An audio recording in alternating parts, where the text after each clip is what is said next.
blade starts taking a drastic curve, certainly when it gets really, really thin and you don't want to hammer on the edge, you're afraid of it welding or rolling over onto itself. What you can do if you've got longer stock is actually grab the end, figure out where it needs to straighten, touch it on the anvil so it cools down ever so slightly, bring it up, swing it down.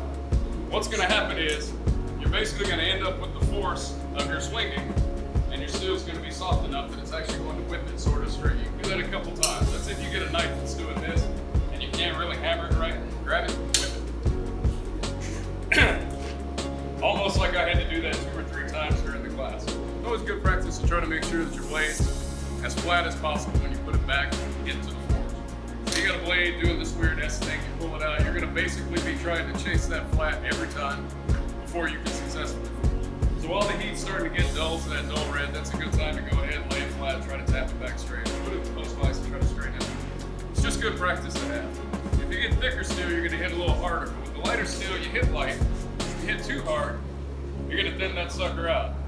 And then as it heats and cools, you'll never be able to get it straight. It's going to dance like a snake inside of the forge. When you quench it, you're going to bring it out and it's going to bend over and touch your elbow when you hold it straight. That's just what happens. Generally, when you go to get your knife to the point of where you're ready to quench, thicker than a dime, but just barely. That's what most people say.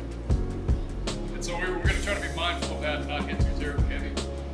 And at the edge, we might get where it's a little bit thin here or there. That's where we're going to go. We're going to go to the grinder, because once it gets real thin, bringing it up and trying to hammer it back in itself, not really easy to do. You basically have to forge weld it back on itself. Really good tip. Something I kind of always figured, but I had definitely confirmed for me during the class. A lot of times when you work steel, molecularly, you can't tell what's going on.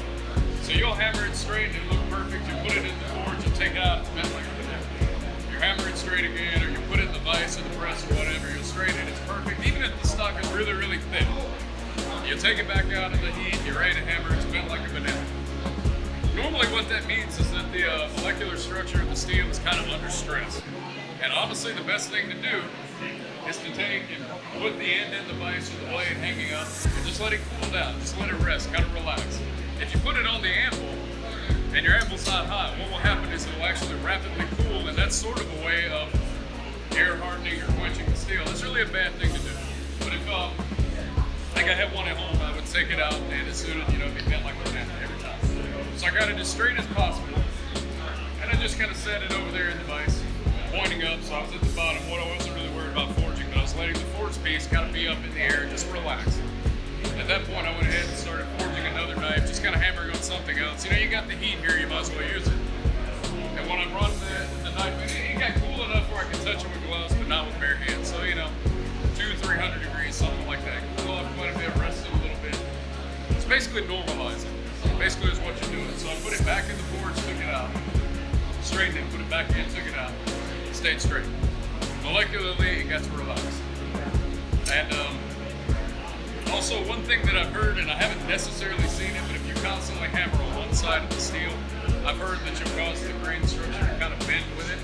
I haven't necessarily seen that, but I've heard it from a lot of people. The only issue I have with it is, as I'm hammering here, I'm also hitting here with the anvil. So I assume if you have it kind of off and you're just working in one particular area, maybe that's something that'll happen. But if you're moving up and down the blade, in a sense, you're working both sides. Again, I haven't had it happen to me, but I'm sure it exists somewhere.